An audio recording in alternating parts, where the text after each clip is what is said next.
Jermaine Defoe is announcing his retirement. Listen live. I've had an incredible journey and I've met some amazing people in the game. And he says, football will always be in my blood. It gives me great pride and satisfaction to look back on the blessing. To be fair, we don't know if Jermaine Defoe's actually been around for Sunderland this last dance. He's don't even know he's on the pitch. Before moving on this next chapter in my career.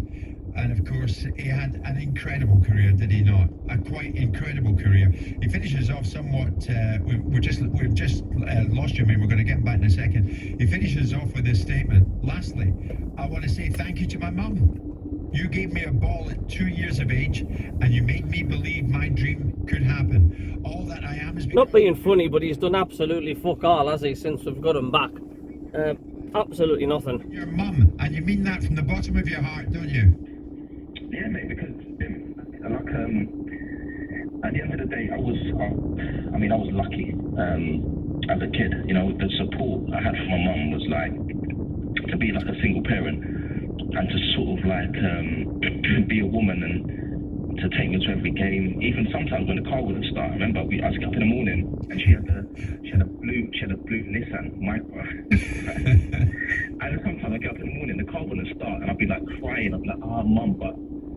So I mean, didn't really want to make her feel bad and stuff like that. Then one of the neighbours would sort of like give us a lift to the game and stuff like that. So yeah, I mean, from day one, the support from my mum has been like unbelievable all the way through every single game. So I mean, she's the one that gave me. She bought me a ball when I was 2 years old, took me over the park and just let me crack on with it, and then that was it, mate. The love from the game started there. What Simon and I would like to say to you at this stage is, Jermaine, congratulations on a quite incredible playing career, mate. From West Ham to Bournemouth to Tottenham to Portsmouth to Tottenham, Toronto, I remember that. Then you were back on loan at Tottenham, Sunderland, Bournemouth, Rangers up there, and then Sunderland. I mean, there are so many highlights. Would you give us a couple? I mean, it's impossible to go over your career in a few minutes, but I mean, what was the highlight, Jermaine, at club level? Obviously, for me, the highlight. When you sort of like when you're a kid and you just want to be a professional. You just want to be a professional, and for me, I always wanted to, play at the top level. I wanted to play for England. I want to win trophies and stuff like that. For me, I've always said that I wanted to obviously win a league title, because I think when you win a league title, even if you do it once, that's something that no one can ever take away from you, because that's basically saying that you're the best. You've been the best team throughout the course of the season. You need a little bit of luck at the same time, but to show that sort of consistency in any league is so difficult to do in that. So last season was really special for me because, to be honest, I thought it would have come quicker, but I was sort of like happy that it came sort of at the back end of my career, because I felt like I appreciated it more. Yeah. And it was really, really special. But there's so many other moments, to be honest. So many other moments. All the clubs that I played for, the goals that I've scored, and all these games and stuff like that. It's just been a blessing. I mean, you're 39 now. Simon, how's he kept himself going so long at the highest level? Honestly, it's incredible. It's great by you, Jermaine, to be quite honest. I mean, Simon, this guy was special. Oh, absolutely. I mean, unfortunately, I watched him a few times play against my team and score goals. Always. Which I didn't appreciate, Jermaine, I might add. Did you always score against Palace, Jermaine? He did. Always. He did. I always enjoy playing there. Yeah. Fantastic football club. But he's looked after himself, hasn't he? He's looked after himself, and he's made decisions in his career. And my level of... I developed a huge admiration for Jermaine off the pitch with the Bradley Lowry relationship, which I just thought was fantastic on your... obviously a very great tragedy and the loss of a beautiful little boy, but I didn't have a perspective of you other than being a very decent footballer. But when I saw the level of engagement you had with Bradley, it just gave me a whole different dimension on you, Jermaine, and I thought that was such a way to behave. So I've always wanted to say that to you. I've said it about you, but I'm now saying it to you. I thought that was wonderful, the way you handled that situation and what you did for that young boy. I know it's his life that was lost, but it was well done for you. No problem, I appreciate that. Thank you very much. I mean, that in itself for you, Jermaine, was a life-changing experience, wasn't it? Yeah, because like you said, football's given me, not only me, my family, so much, and and to sort of like experience that with Bradley. I mean, something that you never really think that you're gonna experience things like that. Just the way he is, the sort of like, I mean, I've said many times in interviews that when I first met him, he looked at me like the way he was. I mean, family was fantastic from day one. You know, welcomed me with open arms. You know, I used to go to the house and see Bradley. I used to go to the hospital and stuff like that. I still speak to General Carl and Kieran now. Really close with the family and stuff like that. Another child now, haven't they? Yeah, of course. Yeah, beautiful. So it was a tough time, but you know, I've got so many good memories, which is important. Yeah. Those clubs you played for, you've got a bond with all of them, haven't you? West Ham, with Tottenham, with Sunderland, with Rangers. I was up there recently. They still talk about you there. It's crazy because, I mean, it's just, Jim, to be honest, all I've ever done was just worked hard. I know it sounds, I know everyone says that, you know, you should go work hard, but that's all I've ever done. Every club that I've been at, I've just always wanted to impress. You know, any manager that signed me, I've just always wanted to make the manager proud. And that's all I've done. I've never really cut any corners. You know, just done it the hard way. You know, sleeping hard after training, practicing my finishing. You know, eating well, sleeping well.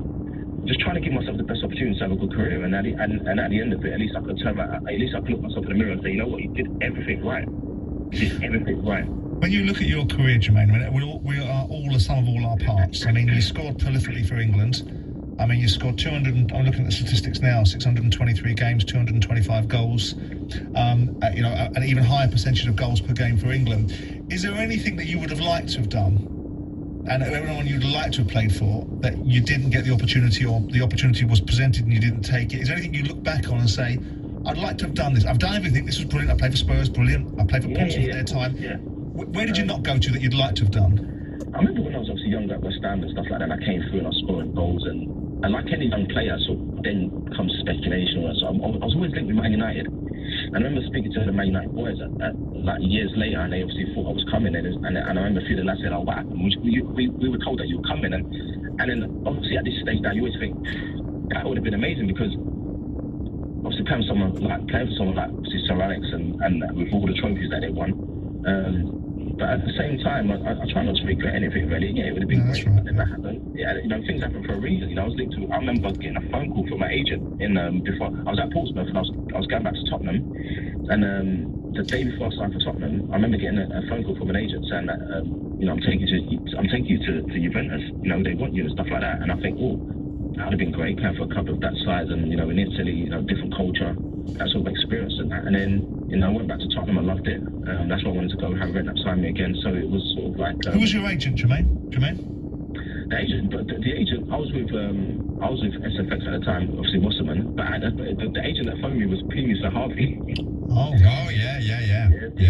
Because I mean, I think at that stage, I think he looked after Rio, and I met Pini. I was speaking to Pini all the time and stuff like that, and he obviously called me and he said, "All right, Yeah. would you want to go to Juventus and stuff like that?" And I was like, "Oh wow!" And then I said to Pini, "I want to go back to Tottenham and stuff like that." So yeah. Yeah, I'm seeing some of the messages, Jermaine, and thanks for joining us live, mate, because now you're going to be busy. You're going to get inundated. There's Matt. He's a top man, Jermaine Defoe. That's despite playing so well for Spurs, so obviously Matt's not a Spurs fan. Jermaine, here's one. Here's Mark Gibbon. You know, why now, Jermaine? Because Sunderland still have a few crucial games left. We might get an injury, and we could have needed you. Yeah, you know what? I just believe it. For me, I just think it's the right time, because Jim, from the outside, people looking and they probably think, I don't know if they see maybe highlights or see some of the games and think, oh, he still looks sharp. I don't know, he still looks fit in that, but it doesn't get easier. As you get older, it doesn't get easier, and I think the probably more time that goes on without really playing, it becomes more difficult. And I think check the prices. So I cut it off a little bit there because I had a passenger getting in my taxi, and because of legal reasons I cannot film. So there we go, you've heard it there from the horse's mouth. Jermaine Defoe retiring, won't be finishing off at Sunderland. Got to say, respect for Jermaine Defoe, can't knock him for what he's done for the football club. Just disappointing, literally all the hype getting him back, and to be quite honestly, I mean, they were going on about the last dance well, you know, he hasn't even entered the dance floor, never mind that. I mean, it's just hasn't worked for him since being back at Sunderland, has it? It's like you don't even know he's like being on the pitch. It's a shame, but obviously the age is catching up with him. I wish him all the best. You know, and maybe, you know, you look back at Lee Johnson, he was probably right. You know, it was a wrong thing to go for Jermaine Defoe, because he really he looked way off the pace, didn't he, for us, and he was nowhere near as sharp as what he has been. And, you know, with a bit of luck, you might get some sort of coaching role still involved with Sunderland. But there we go. I don't think it's going to be a great loss, to be quite honest with you. I know we keep on saying, oh, he'll score the winner at Wembley, but, you know, we're in fantasy land, aren't we? Thinking that we're in dream world. We can think that, there's nothing wrong with that. But there we go. So, end of an era. But like I say, I don't think he'll be a miss, because we've not even realised he's been on the pitch, which is a shame. But best of luck to the lad, all the best, and thanks for all you've done for Sunderland AFC. And see you later.